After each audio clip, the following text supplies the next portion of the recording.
आज 27 तारीख की मुरली है। 27 मई। बाबा के मधुर वाक्य सुनेंगे। मुरली का सारे मीठे बच्चे, तुम्हारा मुख अभी स्वर्ग की तरफ है। तुम नरक से किनारा कर स्वर्ग की तरफ जा रहे हो, इसलिए बुद्धि का योग नरक से निकाल दो। अभी किधर है मुख, माने बुद्धि हमारी किधर होनी चाहिए, नई दुनिया की तरफ। इसलिए बाबा कह रहे हैं नरक से बुद्धि निकाल दो। प्रश्न, सबसे ऊंची और सूक्ष्म मंजिल कौन सी है, उसे पार कौन कर सकते हैं? उत्तर है, तुम बच्चे स्वर्ग की तरफ मुंह करते, माया तुम्हारा मुंह नरक की तरफ फेर देती है, अनेक तूफान लाती है। उन्हीं तूफानों को पार करना, यही है सूक्ष्म मंजिल। इस मंजिल को पार करने के लिए नष्ट मोह बनना पड़े। निश्चय और हिम्मत के आधार पर इसे पार कर सकते हो। विकारियों के बीच में रहते निर्विकारी हंस बनना, यही है मेहनत। गीत है, निर्बल से लड़ाई बलवान की। ओम शांति। बच्चे जो सेंसिबल हैं वह अर्थ तो अच्छी रीत समझते हैं, जिनका बुद्धि योग शांति धाम और स्वर्ग की तरफ है, उन्हीं को तूफान लगते हैं, है ना। तो ये जो गीत बना है, निर्बल से लड़ाई बलवान की, है ना, माने आत्मा की लड़ाई है माया के साथ। तो बाप तो अभी तुम्हारा मुंह फेरते हैं। अज्ञान काल में भी पुराने घर से मुंह फिर जाता है, फिर नए घर को याद करते रहते हैं कि कब तैयार हो, है ना। मान लो कोई नया भवन बन रहा हो तो बुद्धि उसी में जाएगी। तो अभी तुम बच्चों को भी ध्यान में है कब हमारे स्वर्ग की स्थापना हो, फिर हम सुखधाम में आएंगे। इस दुखधाम से तो सबको जाना है। सारी सृष्टि के मनुष्य मात्र को बाप समझाते रहते हैं, बच्चे अभी स्वर्ग के द्वार खुल रहे हैं। अब तुम्हारा बुद्धि योग स्वर्ग की तरफ जाना चाहिए। हेवन में जाने वाले को कहा जाता है पवित्र, हेल में जाने वाले को अपवित्र कहा जाता है। गृहस्थ व्यवहार में रहते भी बुद्धि योग हेवन तरफ लगाना है। समझो बाप का बुद्धि योग हेवन तरफ और बच्चे का हेल तरफ है, तो दोनों एक घर में रह कैसे सकते हैं? हंस और बगुले इकट्ठे रह न सके, बहुत मुश्किल है। उनका बुद्धि योग है ही 5 विकारों की तरफ, वह हेल तरफ ले जाने वाले और वह हेवन तरफ जाने वाले, दोनों इकट्ठे रह न सके, बड़ी मंजिल है। बाप देखते हैं हमारे बच्चे का मुंह हेल तरफ है, हेल तरफ जाने बगैर रह नहीं सकता, फिर क्या करना चाहिए? जरूर घर में झगड़ा चलेगा। कहेंगे यह भी कोई ज्ञान है? बच्चा शादी ना करे, गृहस्थ व्यवहार में रहते तो बहुत है ना। बच्चे का मुख हेल तरफ है, वह चाहते हैं नरक में जाएं। बाप कहते हैं नरक तरफ बुद्धि न रखो। परंतु बाप का भी कहना मानते नहीं, फिर क्या करना पड़े? इसमें बड़ी नष्ट मोह स्थित चाहिए। यह सारा ज्ञान आत्मा में है। आत्मा बाप की आत्मा कहती है इनको हमने क्रिएट किया है, मेरा कहना नहीं मानते। बाबा हर घर की कहानी बता रहे हैं कि अगर पिता ज्ञान में है, बच्चा नहीं है, तो बच्चा फिर हेल की तरफ भागेगा, शादी करना चाहेगा। अगर बच्चा ज्ञान में है, पिता ज्ञान में नहीं है, तो फिर तब भी पिता कहेगा ये कौन सा ज्ञान है, शादी करो। ऐसा करके वो खिटपिट चलती रहती है। तो बाबा ने बोला बाप की आत्मा कहती है इनको हमने क्रिएट किया, मेरा कहना नहीं मानते। कोई तो ब्राह्मण भी बने हैं, फिर बुद्धि चली जाती है हेल तरफ, तो वे जैसे एकदम रसातल में चले जाएंगे, है ना। बाबा का ज्ञान भी मिला, फिर भी पुरानी दुनिया में बुद्धि अगर फंस गई तो रसातल में चले जाएंगे। बच्चों को समझाया गया है, यह है ज्ञान सागर की दरबार। भक्ति मार्ग में इंद्र की दरबार गाई हुई है। पुखराज परी, नीलम परी, माणिक मरी, बहुत नाम रखे हुए हैं, क्योंकि ज्ञान डांस करती है ना। किस्म किस्म की परियां हैं, वही भी पवित्र चाहिए। अगर कोई अपवित्र को ले आए तो दंड पड़ जाएगा। इसमें बहुत ही पावन चाहिए। ये मंजिल बहुत ऊंची है, इसलिए झाड़ जल्दी जल्दी वृद्धि को नहीं पाता। बाप जो ज्ञान देते हैं उसे कोई जानते नहीं। शास्त्रों में भी ये ज्ञान नहीं है, इसलिए थोड़ा निश्चय हुआ, फिर माया एकदम थप्पड़ मार कर गिरा देती है। तूफान है ना, छोटा सा दीवा, उनको तो तूफान एक ही थपेड़ से गिरा देता है।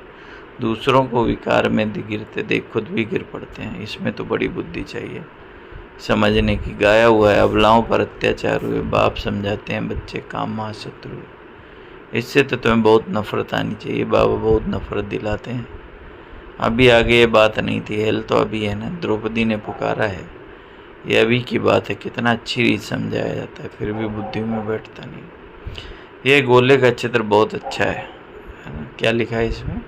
Gateway to heaven. इस गोले के चित्र पर बहुत अच्छी रीति समझ सकेंगे, सीढ़ी से भी इतना नहीं समझेंगे, है ना। बावन बोला सबसे अच्छा गोले का चित्र जिसमें दिखाया है कहाँ सतयुग है, कहाँ कलयुग है, अभी संगम युग चल रहा है, दिन प्रतिदिन करेक्शन होती जाती है। बाप कहते हैं आज तुमको बिल्कुल ही नया डायरेक्शन देता हूँ, पहले से थोड़ी सब डायरेक्शन मिलते हैं। एक ऐसी दुनिया है, इसमें कितना दुख है, कितना बच्चों में मोह रहता है। बच्चा मर जाता है तो एकदम दीवाने हो जाते हैं, अर्थात दुख है। ऐसे नहीं कि साहूकार हैं तो सुखी, अनेक प्रकार की बीमारियां लगी रहती हैं, फिर हॉस्पिटल में पड़े रहते हैं, गरीब जनरल वार्ड में रहते हैं, साहूकार को अलग रूम मिलता है। परंतु दुख तो जैसा साहूकार को वैसा गरीब। रूम बदलने से दुख थोड़ी नहीं कम हो जाएगा, जितना कष्ट उधर है उतना कष्ट इधर है। सिर्फ उनको जगह अच्छी मिलती है, संभाल अच्छी होती है। अभी तुम बच्चे जानते हो हमको बाप पढ़ा रहे हैं, बाप ने अनेक बार पढ़ाया। अपने दिल से पूछना चाहिए कि हम पढ़ते हैं या नहीं, कितने को पढ़ाया, अगर पढ़ाएंगे नहीं तो क्या पद मिलेगा। रोज रात को अपना चार्ट देखो, आज किसको दुख तो नहीं दिया। श्रीमत कहती है कोई को दुख न दो और सबको रास्ता बताओ, जो हमारा भाती होगा उनको जट टच होगा। इसमें बर्तन चाहिए सोने का जिसमें अमृत ठहरे, जैसे कहते हैं ना शेरनी के दूध के लिए सोने का बर्तन चाहिए, क्योंकि उसका दूध बहुत भारी ताकत वाला होता है। उनका बच्चों में मोह रहता है, कोई को देखा तो एकदम उछल पड़ेगी, समझेगी बच्चे को मार ना डाले। यहाँ भी बहुत हैं जिनका पति बच्चों आदि मोह रहता है। अभी तुम बच्चे जानते हो स्वर्ग का गेट खुलता है, कृष्ण के चित्र में बड़ा क्लियर है। इस लड़ाई के बाद स्वर्ग के गेट खुलते हैं, वहाँ बहुत थोड़े मनुष्य होते हैं, बाकी सब कहाँ चले जाते हैं। जब नई दुनिया होती है तो वो थोड़े होते हैं, बाकी सब मुक्ति धाम चले जाते हैं। सजाएं बहुत खानी पड़ती हैं, जो भी पाप कर्म किए एक एक जन्म का साक्षात्कार कराते सजाएं खाते रहेंगे, फिर पाई पैसे का पद पालेंगे। याद में ना रहने के कारण भी कर्म विनाश नहीं होते। कई बच्चे हैं जो मुरली भी मिस कर देते, बहुत बच्चे इसमें लापरवाह हैं, समझते हमने नहीं पढ़ी तो क्या हुआ, हम तो पार हो गए, मुरली की परवाह नहीं करते। ऐसे देह अभिमानी बहुत हैं, वे अपना नुकसान करते हैं, बाबा जानते हैं। इसलिए यहाँ जब आते हैं तो पूछता हूँ बहुत मुरलियाँ नहीं पढ़ी होंगी, पता नहीं उनमें कोई अच्छी पॉइंट्स हो। पॉइंट तो रोज़ निकलती हैं। ऐसे बहुत सेंटर पर आते हैं परंतु धारणा नहीं, ज्ञान नहीं। श्रीमत पर नहीं चलेंगे तो पद थोड़ी मिलेगा। सत बाप सत टीचर की ज्ञान कराने से भी कभी ठौर पा न सकें। परंतु सब तो राजाएं नहीं बनेंगे, प्रजा भी बनती है, नंबरवार मर्तबे होते हैं। सारा मदार है याद पर, जिस बाप से विश्व का राज मिलता है उनको याद नहीं कर सकते, तकदीर में नहीं तो फिर तदबीर क्या करें। बाप तो कहते हैं याद की यात्रा से पाप भस्म करो, तो पुरुषार्थ करना चाहिए। बाबा कोई ऐसे नहीं कहते ये खाना पीना नहीं खाओ, ये कोई हठयोग नहीं है।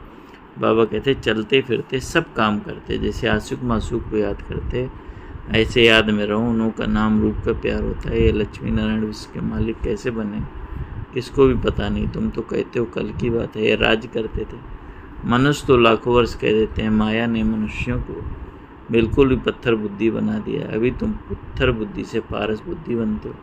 पारसनाथ का मंदिर है, परंतु वह कौन है ये कोई नहीं जानते। मनुष्य बिल्कुल घोर अंधियारे में। अब बाप कितनी अच्छी बातें समझाते हैं, फिर हर एक की बुद्धि पर। पढ़ाने वाला तो एक ही है, पढ़ने वाले ढेर हैं। गली गली में तुम्हारा स्कूल हो जाएगा, है ना। बाबा के माँ वाक्य हैं, गली गली में तुम्हारा स्कूल हो जाएगा, गेटवे टू हेवन। मनुष्य एक भी नहीं जो समझे कि हम हेल में हैं। बाप समझाते हैं सब पुजारी हैं, पूज्य होते हैं सतयुग में, पुजारी हैं कलयुग में। मनुष्य फिर समझते हैं भगवान ही पूज्य, भगवान ही पुजारी बनते हैं। आप ही भगवान हो, आप ही ये सब खेल करते हो। तुम भी भगवान, हम भी भगवान, कुछ भी समझते नहीं। यह है रावण राज्य। तुम क्या थे क्या बने हो। बच्चों को बड़ा नशा रहना चाहिए। बाप सिर्फ कहते हैं मुझे याद करो तो तुम पुण्यात्मा बन जाएंगे। बाप बच्चों को पुण्यात्मा बनाने की युक्ति बताते हैं। बच्चे इस पुरानी दुनिया का भी अंत है। मैं अभी डायरेक्ट आया हूँ, यह पिछाड़ी का दान, एकदम सरेंडर हो जाओ।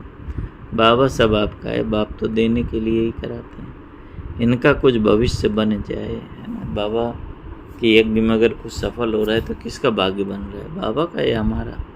तो इसलिए बाबा कह रहे हैं अगर कुछ लगता है तो तुम्हारा ही भाग्य बनता है। मनुष्य ईश्वर अर्थ दान पुण्य करते हुए इनडायरेक्ट उसका फल दूसरे जन्म में मिलता है। यह भी ड्रामा में नूंद है। अभी तुम्हें डायरेक्ट आया हूँ, अभी तुम जो करेंगे उसका रिटर्न पदम गुला मिलेगा।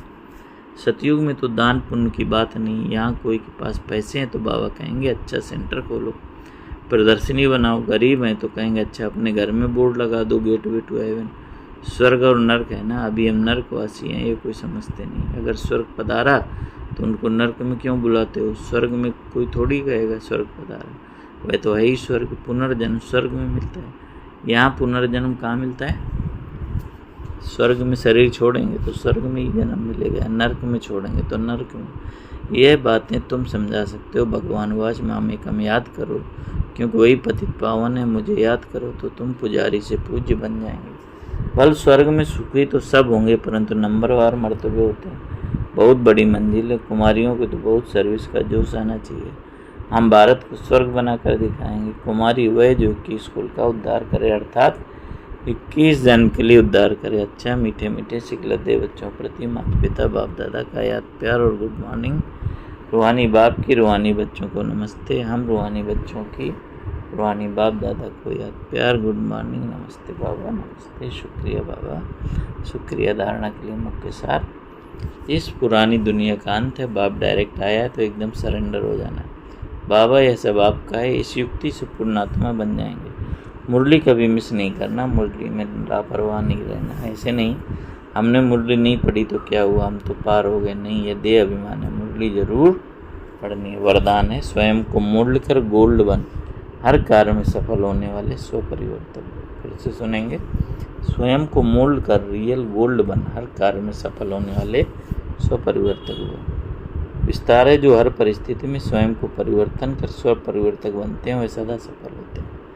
इसलिए स्वयं को बदलने का लक्ष्य रखो। दूसरा बदले तो मैं बदलूं नहीं, दूसरा बदले या ना बदले मुझे बदलना है। हे अर्जुन, मुझे बनना है। सदा परिवर्तन करने में पहले मैं, जो इसमें पहले मैं करता वही पहला नंबर हो जाता, क्योंकि स्वयं को मोल्ड करने वाला ही रियल गोल्ड है और रियल गोल्ड की ही वैल्यू है। स्लोगन है, अपने श्रेष्ठ जीवन के प्रत्यक्ष प्रमाण द्वारा बाप को प्रत्यक्ष करो।